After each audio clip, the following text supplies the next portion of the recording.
probably wouldn't be a Kevin and Bean show without Blink-182. Pretty safe to say. Sure. Why the hell not?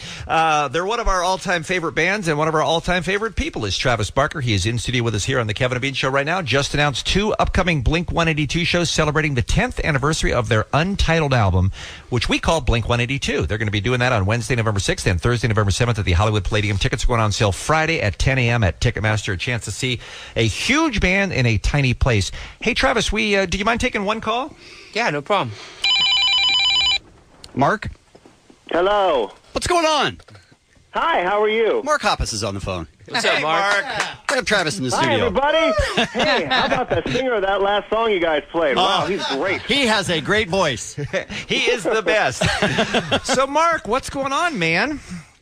I'm hanging out in London, and it's raining, and I'm looking forward to being in Southern California for some nice weather. Yeah, it's going to be sunny and 70. Yeah. Why totally. are you living in the UK now? I do. This is my 3rd year of living in the UK. What's up with that? How did that happen? I started liking tea, and I figured that this is the best place to come if you like tea. It's a pretty big move for tea. It is, because, we actually have it here. Travis, what did you think when Mark broke the news that he was moving overseas? Well, when I'm in London, I love it too. But you do? Now, yeah, I do. I actually not. I don't know if I love it enough to make the move like Mark did. Mark's a true, he's gangster. He got up and left one day and moved to London out of nowhere. So, I definitely support him. It sucks. I have to wait till around this hour to call him, and he's going to sleep. Right. And we hop on the phone, or it's the opposite. I'm it's 3 in the morning and I'm calling him. He's just waking up, but I still get to chop it up with him quite a bit. Mark, is it tough for you to conduct band business when the 3 of you guys have to have a meeting or get on something?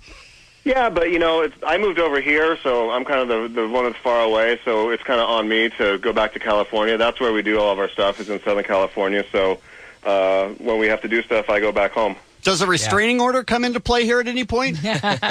Not much. No. Okay, all right.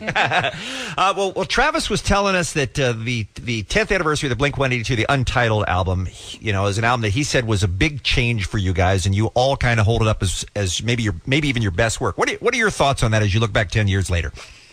I'm really proud of it. I'm really proud of that record. I'm proud of the work that all of us put into it. It was really a definite change in our attitude as a band, as the way that we thought of ourselves, the way that we thought of our band and our music, and we really wanted to do something different and break out of just not a mold, but just do something different and make a big statement. And we always kept saying, like, we strive for this to be like our Pet Sounds or our White Album, where bands that were thought of in one way break out and do something different, and that's what we were really trying to work towards. And I'm really proud of the album that we came up with.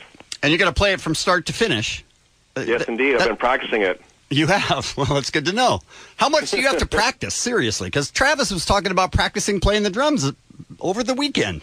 What's up with you guys? Yeah, well, we don't have a lot of... We have like 4 or 5 days, I think, of actual band rehearsal time. And for me, not having played some of those songs ever live, I want to have my chops up before we even walk into the rehearsal space. Sure. So I've just been doing it here in London, basically playing it the way that I learned how to play bass, which is just listening to the record. Right. You're listening to your own record, trying to figure out what you did?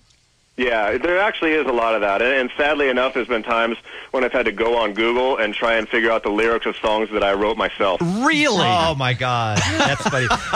Hey, Travis, have you ever forgotten, especially with as many bands as you play and as many songs that you guest on, have you ever forgotten a drum part when you've actually been in the moment? No, sometimes, though, like, even, when Blink goes back out, if I've been in Transplant's World or playing whatever with Yellow Wolf, I'll go in and I'll be like, damn, I played that. Or, okay, that's... Do you do the same thing where you listen to the album and... Definitely have to refresh my memory, just to remember all the parts, especially if it's songs I haven't played. But I think it's by habit, man. It's like, it's almost like training for a fight. The more you train, the fight's going to be good. Like for me, I play like an hour or 2 a day. So you want that level of confidence when you step out on stage. But I think of you as a guy, and same with Mark, as a guy who doesn't need to practice 2 hours a day because you practice so much. That never gets never get to that point. You never.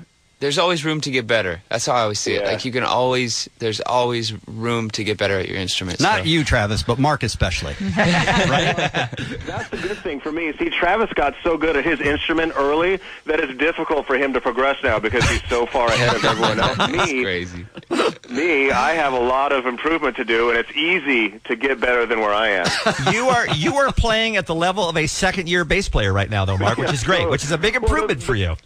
The great thing is, and people come up to us all the time, and they'll be like, "Oh, you know what? My son started playing guitar just like a year ago, and he knows all your guys' songs." Travis Barker's in studio with us here on the Kevin and Bean Show. Our friend Mark Hoppus on the phone talking about Blink-182 playing the Palladium on November 6th and 7th, which is only, by the way, about 2 weeks away. Since you guys are all going to be together in California at the same time, is that when a conversation maybe about new music might happen? Well, we've already been talking about new music for a while. I mean, we're all intent on going into the new year with writing new music. That was something that we did on the month of dates that we just did in the States and Canada, was solidify that's our timeline, and we want to have new music out in 2014. Is that daunting, having written so much already, to think we got to come up with a whole new album? Or is it exciting? What's the main feeling that you have? It's exciting, but it's also daunting. The way that I write songs and the way that I think of things is I wake up every day convinced that I'll never, ever, ever write another good song. So the thought of recording a whole new album is daunting, but it's that kind of pressure that I need to make music in the first place. How many years has it been since you guys played the Palladium the last time? Probably, like 10 years, Trav? No, we played the Palladium not too long ago, didn't we? Like 5 years ago, maybe, Trav? Oh yeah, we did. It was us, Mickey Avalon, and the Aquabats. Okay, wow, yeah, that's crazy. right. Wow, what a memory you have! Yeah. That's crazy. Yeah. Well, it's going to be a very special couple of shows there. Again, Wednesday, November 6th, and Thursday, November 7th at the Hollywood Palladium. Tickets are going on sale this Friday, 10 o'clock. Ticketmaster.com. There's also going to be a VIP packages available. Go to Blink182.com. And did I also read something over the weekend, Mark, about you guys are starting up some sort of fan club or a new fan club that's happening next year as well? Yeah, we're building on. I mean, we are so lazy that up until recently, maybe even today, I haven't checked. We still had as our website a Christmas package that you could buy from last Christmas. So, so it's about time that we got an actual website together that was working. And you know, with the new album coming out and with new tours and new plans coming out in 2014, we need to. I guess the internet's kind of starting to happen now, so we're going to jump on board this new fad. You think it's going to last? Just catch it on. Just now. You're not too late, buddy. You're not too late. Yeah. All right. Well, listen, Travis, anything before we let Mark go and say goodbye here? No, it was awesome hearing my buddy Mark's voice for a couple of seconds in the early hours of this morning. Thanks for you're calling, up Mark. early, Travis. What's up with that? He's in here. Oh, I know. I got to take the humans to school anyway, so I'm up right now. You know. He's right, probably already guest drummed on 10 albums before he came in here today. Thanks for calling, Mark. We appreciate it. Absolutely. Look forward to seeing you guys soon. Thank you. Absolutely. Travis, we'll be there. I know we're running late on time, but I want to talk about your remix real quick. Yeah, it's actually my friend Scoop DeVille. Okay. Who's an amazing hip hop producer and just producer in general, but he's got like this cool mixtape coming out called Scoopy Loops. And one of the tracks is an REM acapella that I played drums on for him. And it's going to be available, I think, November 12th on famousstarsandstraps.com. We're going to, make his whole mixtape available on there. But this is one of the feature tracks on the mixtape, and it jams. I grew up on this song, and to hear this rendition of it is pretty... Every whisper, every waking hour,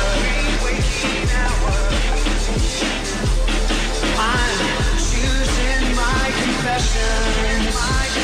That's pretty cool. You couldn't play the drums slow if you wanted, could you? Yeah, it's double timed. It's pretty cool to hear it in that sense. Yeah, that sounds so cool. Of course.